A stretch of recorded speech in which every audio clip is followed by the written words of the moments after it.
Shalom. Sekali lagi shalom. Saya ingin mulai dari pertanyaan ini.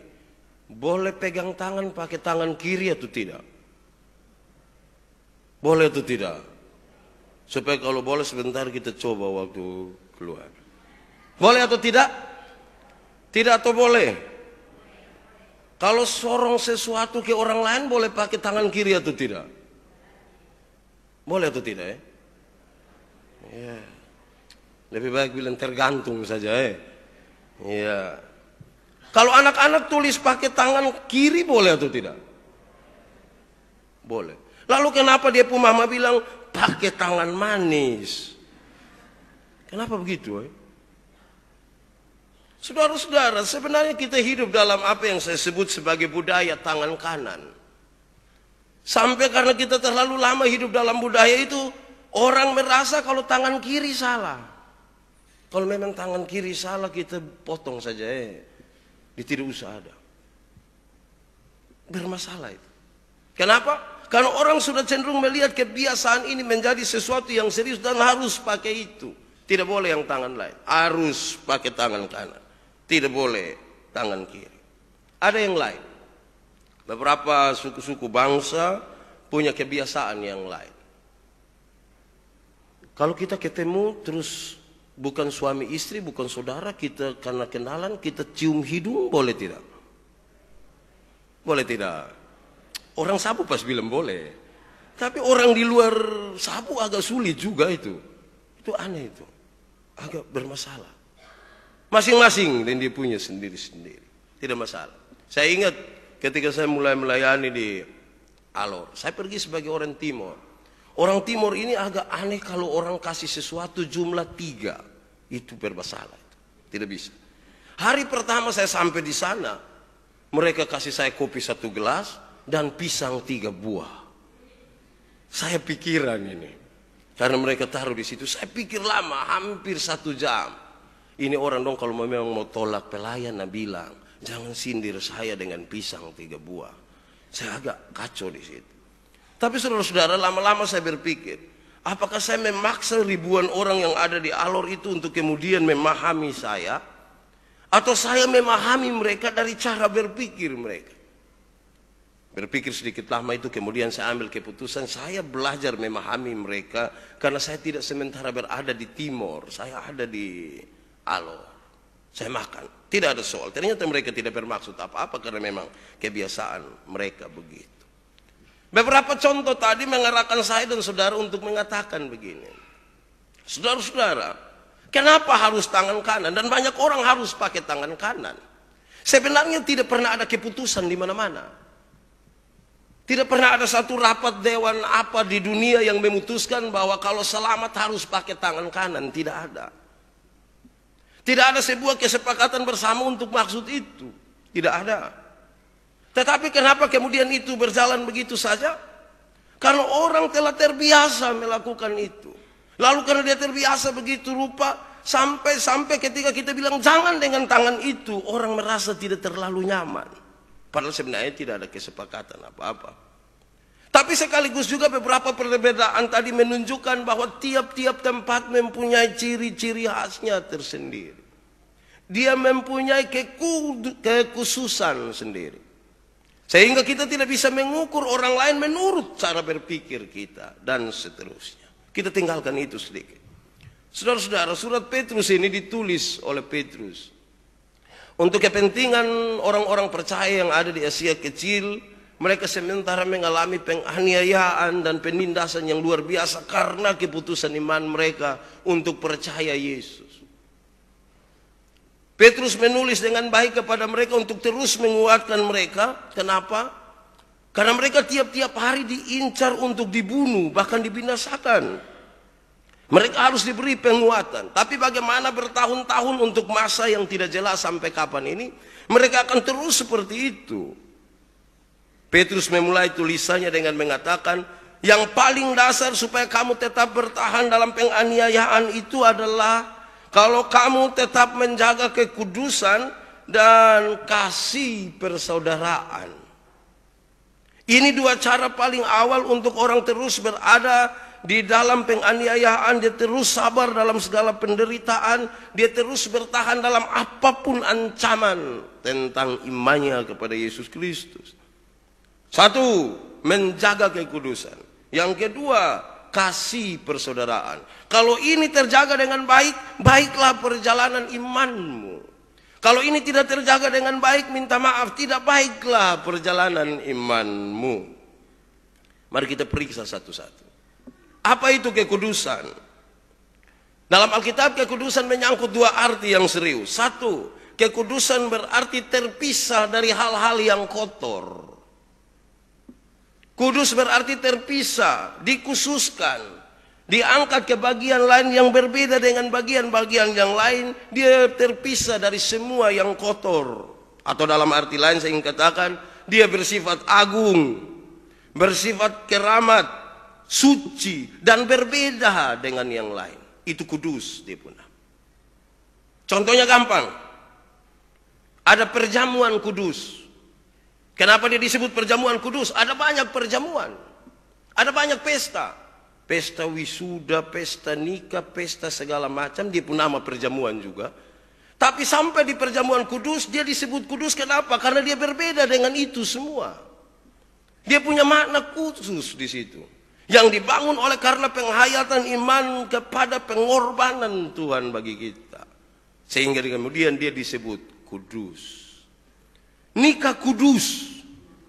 Kenapa dia disebut kudus? Karena dia berbeda dengan nikah yang lain.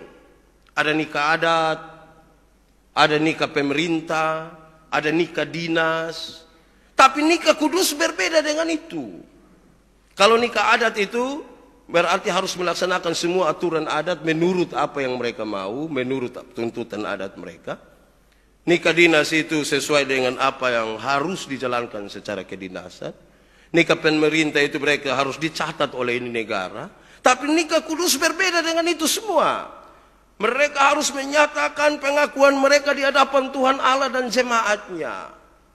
Pak, dia kudus itu maksud bagaimana? Apakah tidak boleh ini itu? Bukan.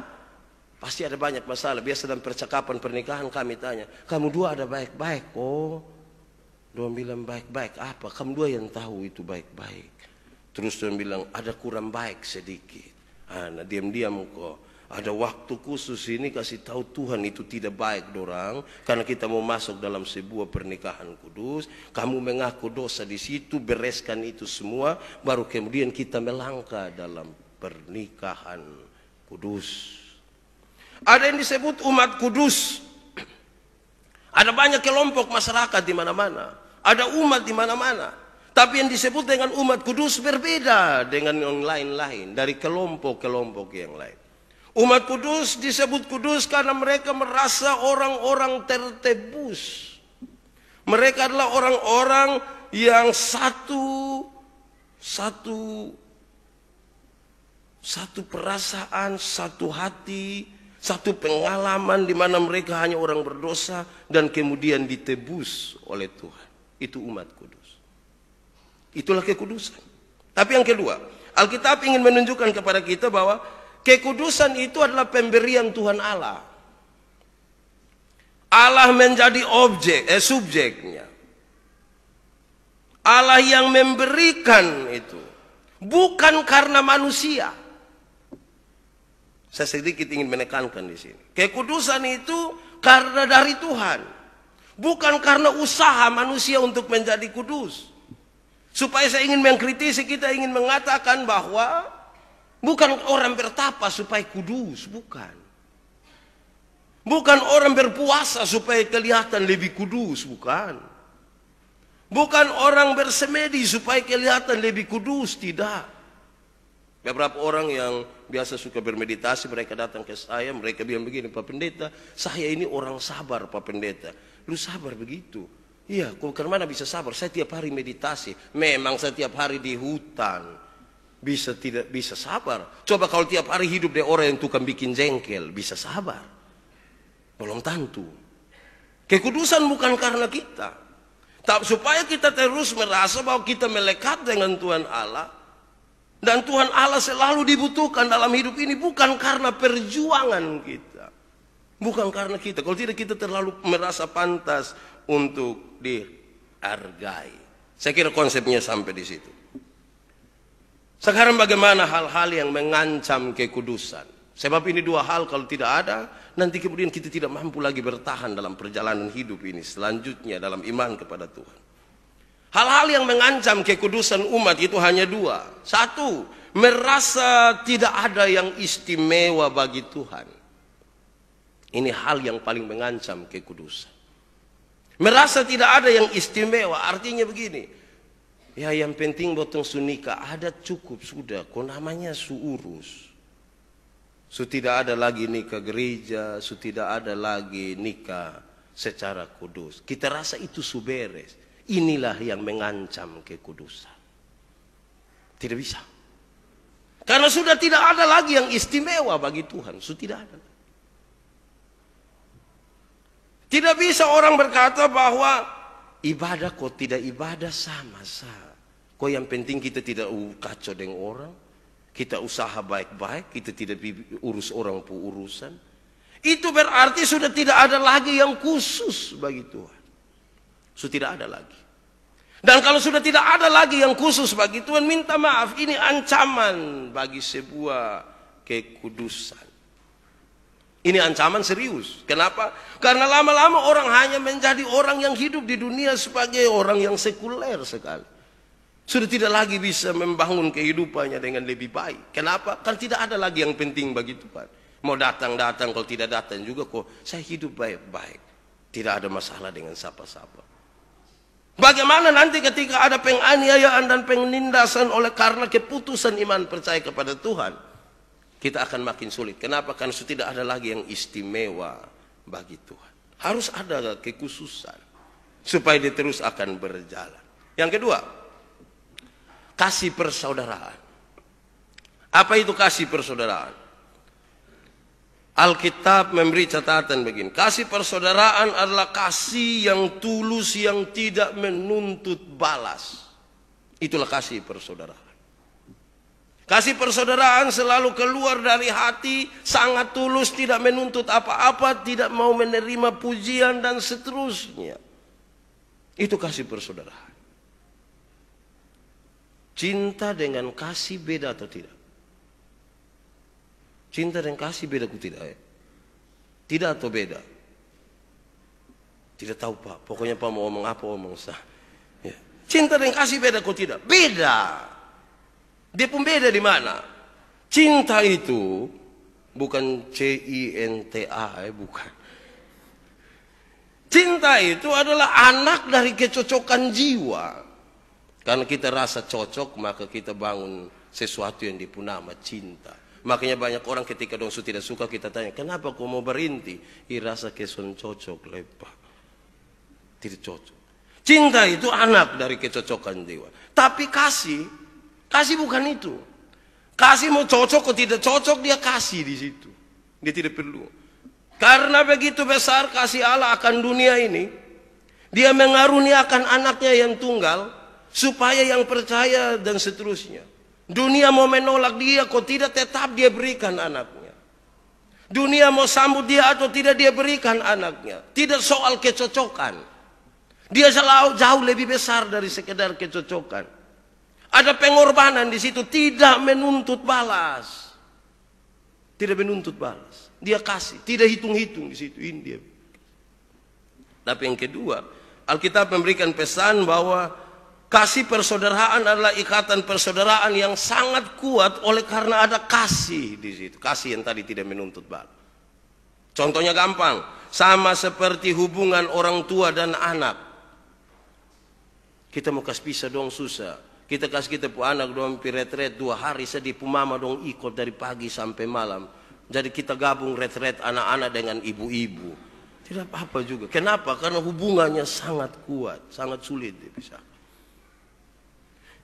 Kasih persaudaraan yang seperti inilah yang membuat banyak orang tua tidak hitung-hitung. Orang tua tidak hitung kenapa dia harus besarkan dia pu anak. Dia tidak pakai hitung. Dia tidak kasih tahu bilang anak lu besar. Ini catatan dari pertama waktu lu lahir tanggal 7 Mei itu Mama waktu itu sakit dan ada tebus obat berapa kok begitu, lu lihat enggak? Tidak ya orang. Oleh karena kasih yang begitu kuat, orang tua jarang sekali titip dia pu anak di mana-mana, biar dia ikut saya. Kok satu koko begini, satu taruh begini, satu tarik dia bawa saya. Tapi banyak anak oleh karena alasan kesibukan dong titip dong orang tua di mana-mana. Dia itu tua dulu, kita sibuk memati ini, begitu ya. Tapi orang tua dong talan ludah saya namanya bottom puana aja. Tidak apa-apa, ikut saya. Itu kasih, tidak memperhitungkan sesuatu. Dalam dua hal itulah sekarang kita belajar.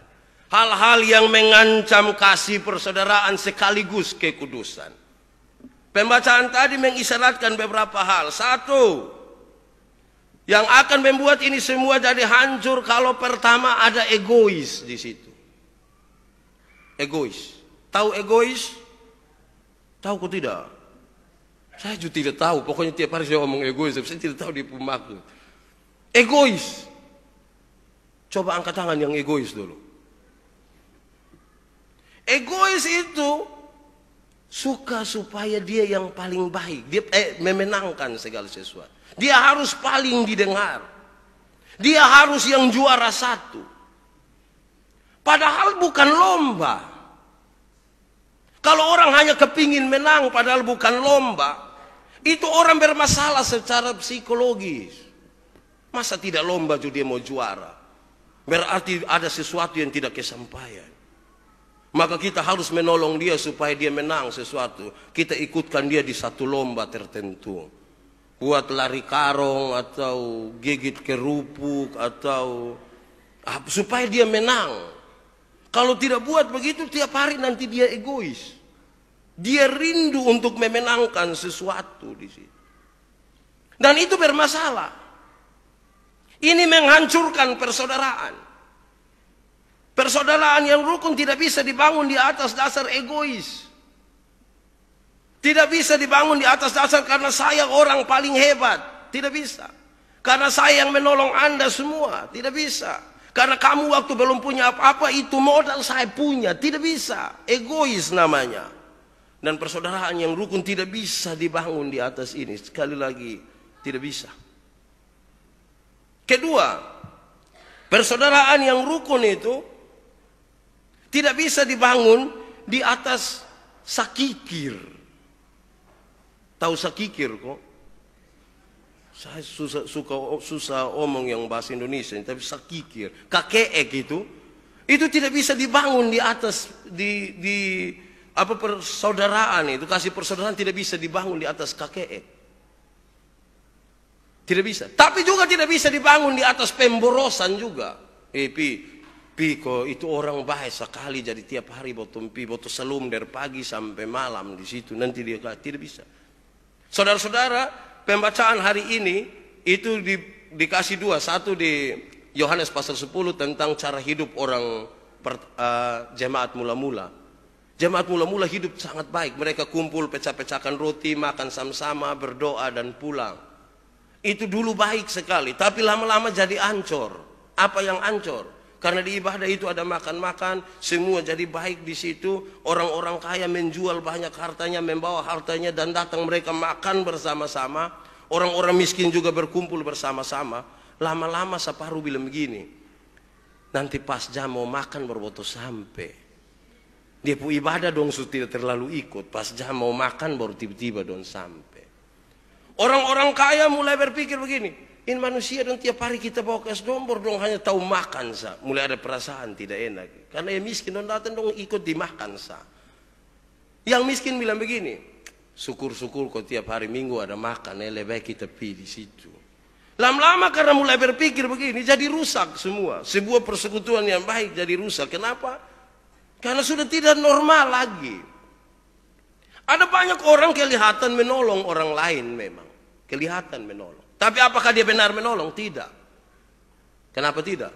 Contohnya gampang. Lihat kok ame itu daging dan buah don di kulkas tuh kok kasih, lihat kok kasih. Anak-anak mau sam kok makan Tapi kita tanya, kok kenapa kasih dong semua?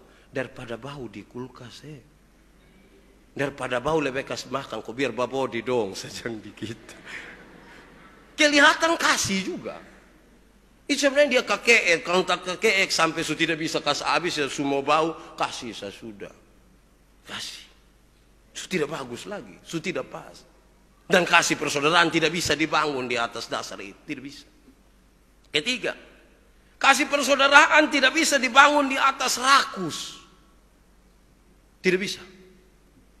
Kasih persaudaraan sekali lagi tidak bisa dibangun di atas rakus. Semua harus dibagi merata, seimbang. Tidak bisa mau lebih sendiri. Tidak bisa. Harus seimbang. Kok bisa begitu Pak Pendeta? Iya. Dulu Simon Petrus don cerita begini. Waktu Tuhan Yesus mau naik murid-murid ke atas bukit. Yesus bilang begini. Masing-masing murid lihat batu ke bawah. Simon Petrus pikir, weh ini naik tinggi-tinggi kita bawa batu ini. Simon cari ame batu kecil saat naik sampai atas, Tuhan bilang begini, mana kampung batu dong? Semua kas keluar batu, Simon juga kas keluar. Ternyata Simon Petrus pun paling kecil. Terus Tuhan Yesus bilang begini, nah batu-batu itu akan saya rubah jadi roti untuk kamu makan. Ternyata Simon pun kecil saja, dia kecewa setengah mati. Dia bilang, aduh, so tadi saya bawa yang besar. Besok jalan lagi Tuhan bilang begini, lihat kau bawa batu. Semua teman bawa yang sama seperti kemarin, Simon bawa paling besar. Dia taruh di sini, dia pikul. Dia paling terakhir sampai di atas. Dia tunggu kapan Tuhan mau tanya. Sampailah saat Tuhan tanya, di mana kampung batu dong? Simon bilang, ada di sini Bapak. Oke, sebesar itulah dosa-dosamu. Yesus bilang begitu. Sebesar itu dosamu. Kenapa begitu? Karena dia sudah tidak tulus lagi. Ketika disuruh bawa, dia merasa beban. Tapi ketika dia tahu bahwa nanti kalau ini dirubah dia akan dapat paling banyak, dia bawa yang paling besar. Motivasi inilah yang kemudian Tuhan bilang, sebesar itulah dosa-dosamu. Kadang-kadang kita begitu Itu yang membuat seringkali kita tidak bisa bertahan dalam perjalanan hidup. Berikut. Persaudaraan, kasih persaudaraan tidak bisa dibangun di atas dasar emosional. Tidak bisa. Tidak bisa dibangun di atas dasar marah-marah. Tidak bisa dibangun di atas dasar bakalai. Tidak bisa. Emosi yang harus dipakai itu tidak bisa. Kenapa? Karena merusak persaudaraan itu. Dan kemudian kita tidak pantas ada di dalam sebuah perjalanan dan pergumulan iman yang rumit.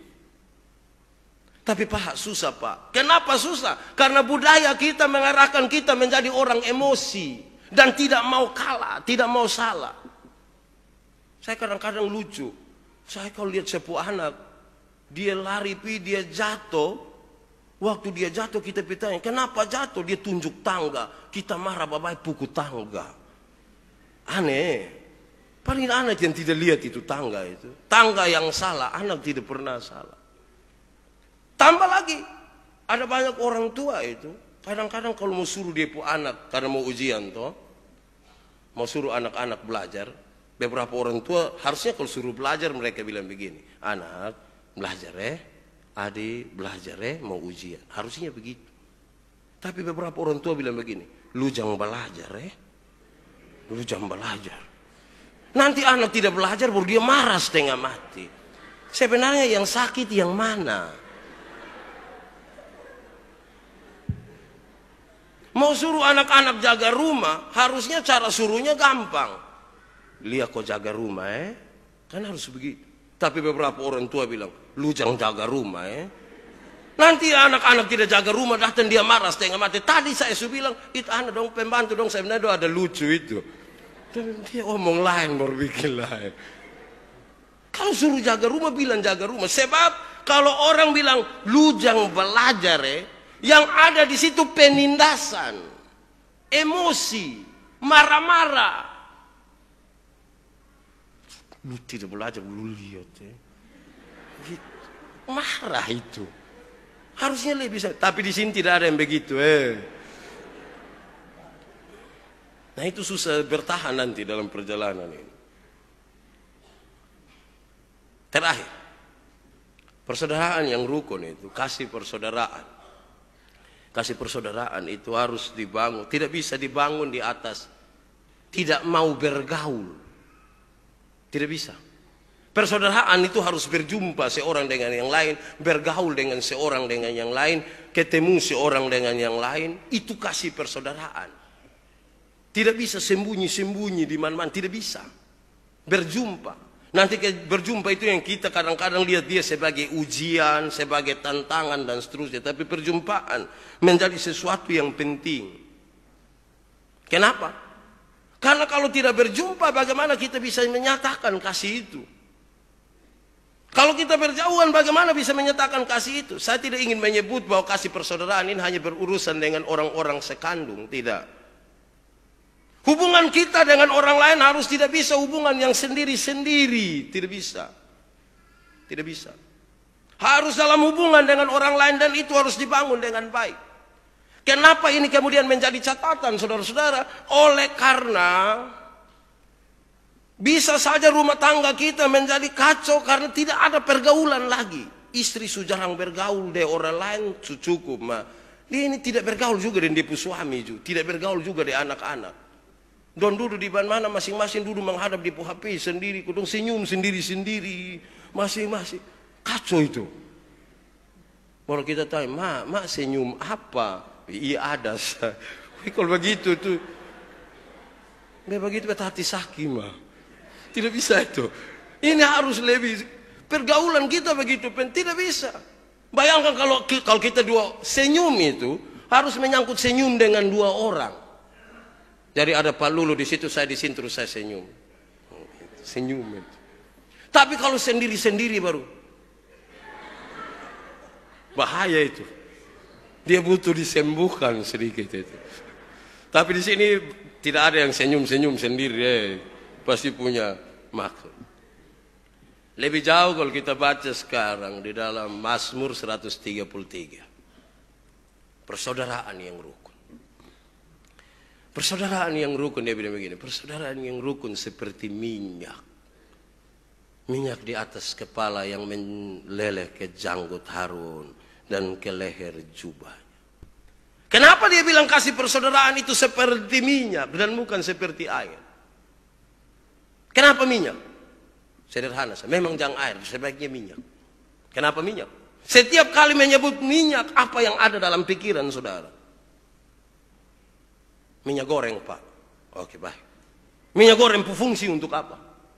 Untuk mematangkan makanan goreng. Tidak mungkin makan manta atau Pak, iya goreng. Baik. Apa maksudnya? Sederhana saja. Banyak kali persaudaraan yang rukun menjadi kacau. Kita kehilangan kekudusan oleh karena segala sesuatu tidak dibicarakan secara matang. Tidak matang. Maka Alkitab membicarakan kasih harus seperti minyak. Persaudaraan harus minyak. Yang semua harus matang dulu. Bagaimana kau mau bicara matang? Kau satu belum omong habis, satu surampas bah omong di situ. Ketemu hanya untuk tunggu siapa baku rampas bah omong itu. Tidak bisa matang. Akhirnya yang diam dia bilang, sudah lu omong.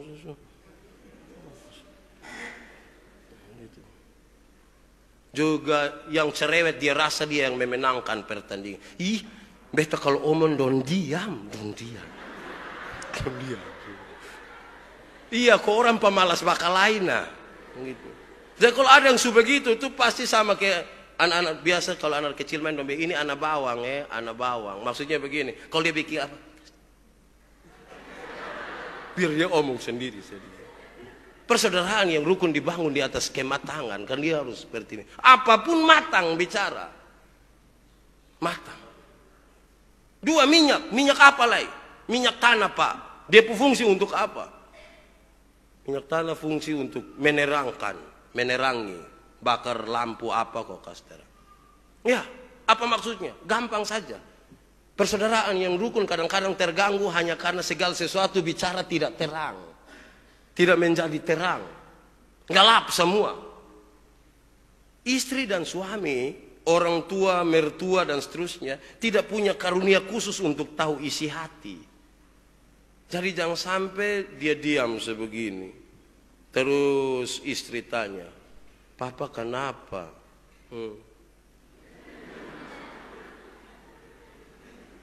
Beta siap makan Mau apa nak bilang supaya kau tahu. Lama-lama rusak itu rumah.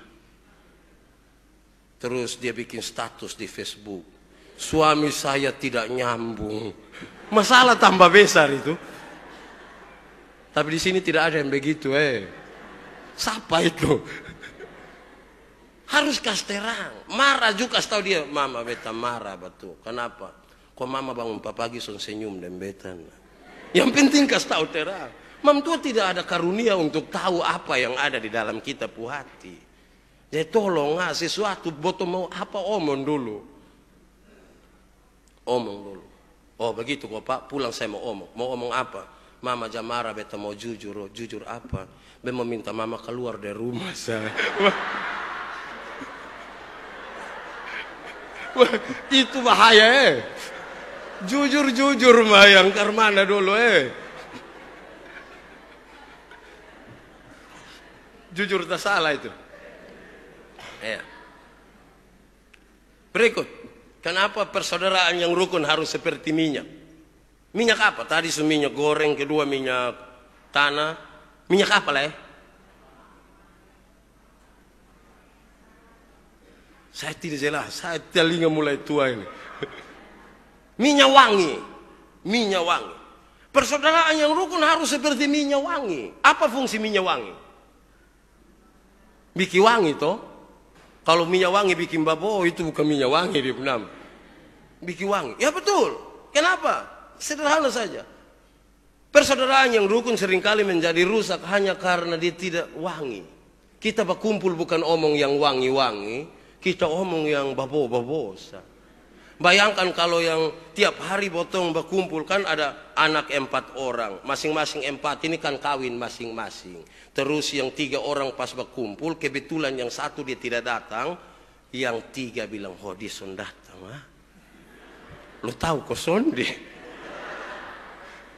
Itu biasa wangi ya kalau semula dan tahu kok sonde itu. Yang busuk sayang kita omong, itu persaudaraan kacau. Kacau. Akhirnya saudara tahu, persaudaraan kita sama kayak anak-anak. Anak-anak itu, di mana-mana dia kasih tahu bahwa ini dia pun bapak, ini dia pun om, ini dia pun tante, ini dia pun mama, ini dia pun semua. Tapi berani tidak ikut, dia pun mau, dia pun begini, kasih pulang dia pun gula-gula. Dia minta kembali. Ada yang begitu di sini kok. Asin kita doakan dia Persaudaraan yang rukun harus seperti minyak wangi. Ketemu bicara ya wangi. Jangan omong orang pembusuk. Omong orang pembusuk kemudian itu orang datang sengaja senyum bapak. Hi, kotong kira son datang. Padahal dia lupa kalimat separuh itu dia. Kotong kira son datang, kotong mau omong lanjut.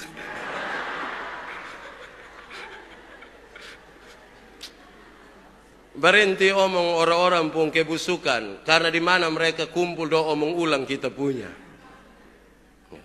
Biasa sediam-diam urus ini hidup. Oke. Minyak apa lain? Minyak apa? Minyak apa Minyak rambut sah. Minyak rambut berfungsi untuk apa? Merapikan rambut kecuali yang saya punya tidak lagi. Minyak rambut fungsi merapikan. Ya betul. Kenapa saudara-saudara? Persaudaraan yang rukun harus digambarkan seperti minyak. Karena banyak kali persaudaraan kita tidak menjadi rukun, kita kehilangan kekudusan hanya karena semua tidak mau teratur dengan baik di sisi rambut. Tapi ada yang menarik dari sisi rambut. Hanya orang yang sudah mandi baru dia akan taruh minyak dan Anda bayangkan kalau sudah tidak mandi lagi, rambut agak kasar sedikit baru dia taruh minyak kelapa. Hancur itu. Apa maksudnya? Sederhana saja. Harusnya kita bersih dulu, baru meminta orang untuk juga mau sama-sama dengan kita. Kadang-kadang kita paksa orang, saya kakak, saya mama, saya papa, saya suami. Lu harus dengar saya, tidak bisa. Kita bersih dulu. Baru undang orang. Kalau hanya menekankan saya, tidak bisa. Karena hidup ini antara saya dan engkau. Dan keturunanmu, keturunan kita. Tidak bisa saya. Harus kita punya kerendahan hati untuk itu. Kalau tidak, persaudaraan kita kacau. Kita bisa tidur satu tanpa tidur. Tapi mimpi kita bisa beda-beda. Lebih baik tidur di tempat tidur yang berbeda dengan mimpi yang sama. Daripada tidur sama-sama, di pembadan ada di tempat lain. Dia pun mata saya terus begini. Kita tanya, woi. Kenapa? Beta ada pikir perusahaan nih. Usaha apa? Ya. Persaudaraan yang rukun seperti minyak. Apa lain? Oli. Asini minyak gosok lah ya. Minyak oli dahulu. Apa fungsi oli itu?